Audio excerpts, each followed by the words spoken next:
In this video, I will show you step by step how you can open a fuel door that is stuck in locked position on a 4th generation Kia Sportage.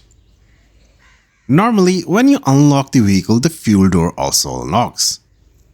Then you just press on the side of the lid and it pops open. There is no pull lever inside the cabin. The central locking system is what controls the fuel door latch. Directly behind the fuel door, inside the trunk, is the actuator responsible for controlling the fuel door lock. The fuel door actuator is a small electronic device that works together with the central locking system. Each time you lock or unlock the vehicle using the key fob or door switch, the actuator receives an electrical signal and either extends or retracts a small locking pin connected to the fuel door latch. When functioning correctly, this pin retracts to release the fuel door as soon as the car is unlocked. Over time, however, the actuator can wear out or lose power, which prevents the pin from moving properly and leaves the fuel door stuck in the locked position. So what do you do if the fuel door is stuck in locked position, even when the vehicle is unlocked? Some older Kia vehicles had an emergency fuel door release cable hidden inside the trunk, right behind the fuel door. You could pull that to manually pop the fuel door. But most of new Kia vehicles no longer have this feature. The good news is, there is still a safety release that you can use in an emergency. The bad news is that it is not easily accessible. You will have to partially remove the side panel inside the trunk to access the release lever on the actuator. Don't worry, it's easier than it sounds. All you need is a Phillips head screwdriver and a flathead screwdriver, both of which can be found in the toolkit that came with your vehicle. So if you're stuck at a gas station with low fuel, you can easily do it in a couple of minutes.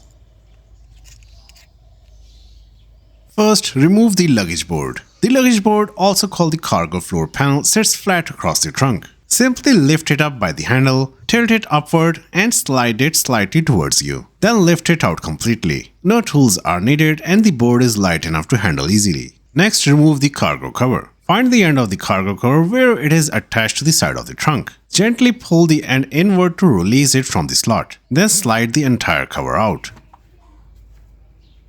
Now we have to remove the rear transverse trim, which runs along the back edge of the trunk. Start by locating the two retaining clips on the side of the trim piece.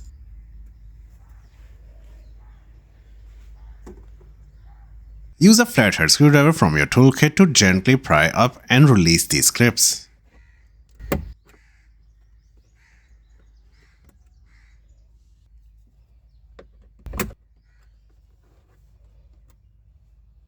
Once the clips are free, peel back the weather strip that runs along the edge of the trim. You do not need to take it off completely, just enough so both the transverse trim and the side trim can come loose.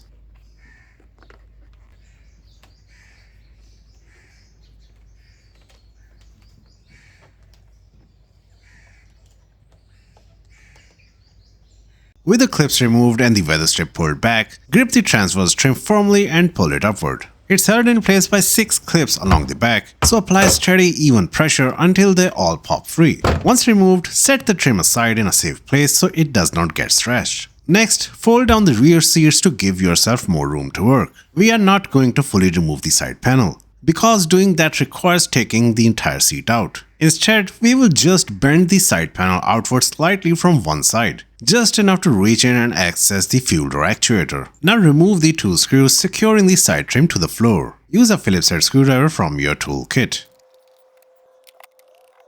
Now it's time to pull back the side trim. This panel is held in place by several clips all around the edges, so work slowly and apply even pressure to release them one by one. As you pull the trim outward, be extra careful. The cargo light is mounted to this panel and connected by a small wiring harness. Once you have enough space, press the release tab on the connector and unplug the cargo light. Carefully bend the side trim outward, and you can see the fuel door actuator mounted just behind the fuel filler area. This is the device responsible for locking and unlocking the fuel door on the other side. On the top left side of the actuator is a small white plastic lever. This is the manual release. Simply press this lever downward with your finger and the fuel door will unlock. You can now open the fuel door and proceed to refuel your vehicle.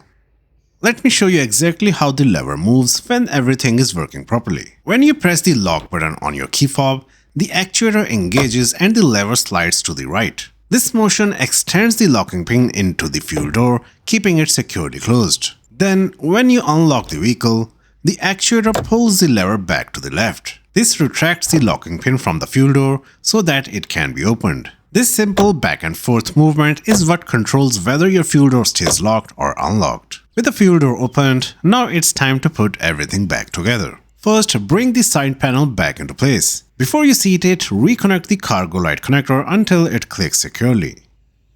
Once that's done, press the panel back into position, making sure all the clips around the edge snap in properly.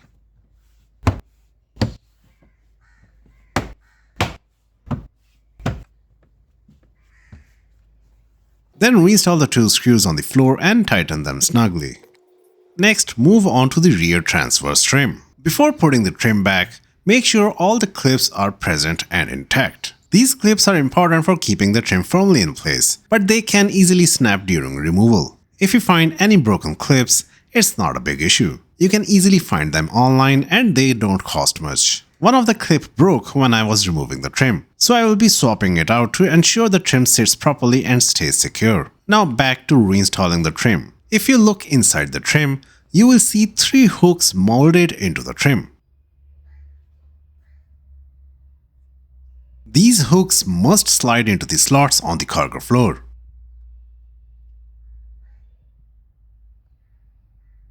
Start by aligning the trim so the hooks line up. Then gently push them down into place.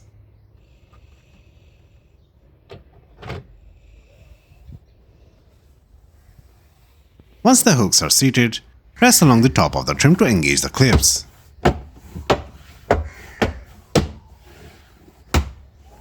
Finally, reinstall the 2 retaining clips on the side to lock the trim securely against the body.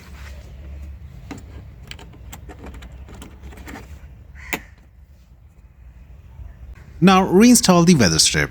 Start at one corner and work your way along the edge where you removed it earlier. Press the rubber seal firmly into the edge with your fingers, making sure it sits evenly all the way around. Check that there are no twists, folds or gaps. The weather strip should lie flat and flush against both the trim and the body for a proper seal.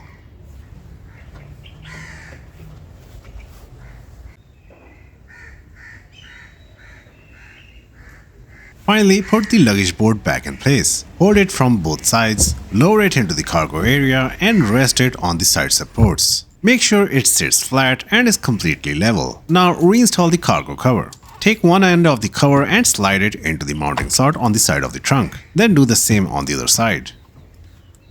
Close the liftgate and we are done. Now you know how to safely open a stuck fuel door on a 4th generation Kia Sportage. If this video was helpful, give it a like and consider subscribing to WeJoin for more DIY troubleshooting videos. Thanks for watching.